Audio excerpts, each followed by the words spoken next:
Hello అందరికీ welcome back to our channel. Flavoured rice తోటి chicken కర్రీని చాలా టేస్టీగా, అది కూడా ఎప్పుడు ఒకే రకంగా కాకుండా రైస్ని ఈ రకంగా ప్రిపేర్ చేసుకోండి. చికెన్ కర్రీ కూడా చాలా సింపుల్గా చాలా టేస్టీగా ఉంటుందండి. ఇది ఎలా ప్రిపేర్ చేసుకోవాలో ఇవాల్టి వీడియోలో చూసేద్దాం రండి. ఫస్ట్ అయితే చికెన్ని ఇలా శుభ్రంగా కడిగేసుకొని తీసుకోవాలి. ఇందులో 2 టేబుల్ స్పూన్ దాకా అల్లం పేస్ట్ని అయితే వేసుకోవాలండి.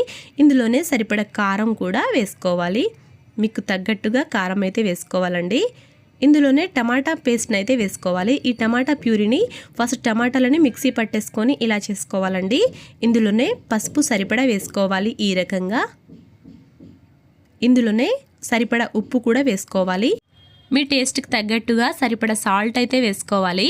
ఇందులోనే మిరియాల పొడిని కూడా వేసుకోవాలండి.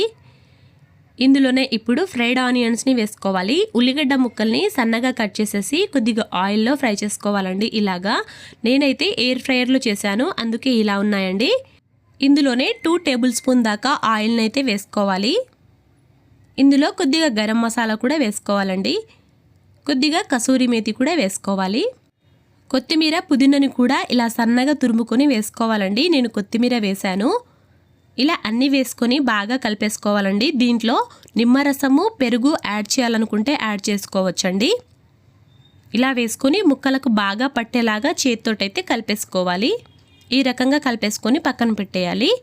ఒక ప్యాన్ పెట్టేసి సరిపడా ఆయిల్ అయితే వేసుకోవాలండి. ఇందులో సాజీరా దాల్చిన చెక్క ఇలా కొంచెం వేసుకోవాలండి. అన్ని మసాలాలని వేసుకొని మొత్తం వేగిన తర్వాత చికెన్ని కూడా వేసుకొని ఇలా మొత్తం కలిపేసుకోవాలి. చికెన్ వేసిన తర్వాత 2 మినిట్స్ దాకా హై ఫ్లేమ్లో ఉంచేసి ఇలా మొత్తం కలిపేసుకొని తర్వాత మీడియం ఫ్లేమ్లో పెట్టుకోవాలండి. ఇప్పుడు మూత పెట్టేసి 10 మినిట్స్ అయితే కుక్ చేసుకోవాలి. 10 మినిట్స్ తర్వాత ఈ రకంగా అయిపోయింది. ఇప్పుడు ఇందులో కొద్దిగా వాటర్ యాడ్ చేసుకోవాలి. మొత్తం అయితే ఒకసారి కలిపేసుకోవాలి. ఇంకో 5 మినిట్స్ ఉడికిన తర్వాత ఈ రకంగా ఉందండి. ఇలా మొత్తం కలిపేసుకొని ఇప్పుడైతే ఇందులో ఎండు కొబ్బరి పొడిని వేసుకోవాలండి.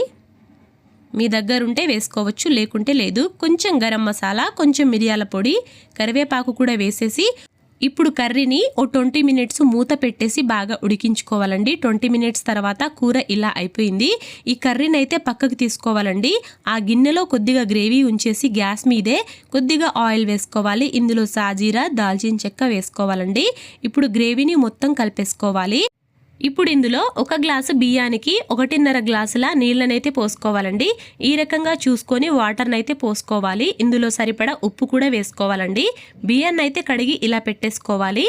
నీళ్లు మొత్తం ఉడికిన తర్వాత రైస్ని అయితే వేసుకోవాలి. మొత్తం కలిపేసుకోవాలి.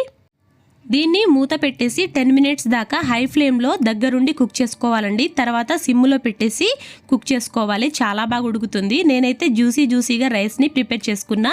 మీరు కావాలంటే పొడి పొడిగా కూడా ప్రిపేర్ చేసుకోవచ్చండి. ఈ రకంగా చికెన్ తోటి ఫ్లేవర్డ్ రైస్ని ప్రిపేర్ చేసుకోండి. చాలా టేస్టీగా ఉంటుంది. నా వీడియో నచ్చితే మాత్రం సబ్స్క్రైబ్ చేయడం, కామెంట్ చేయడం మర్చిపోకండి. Thank you.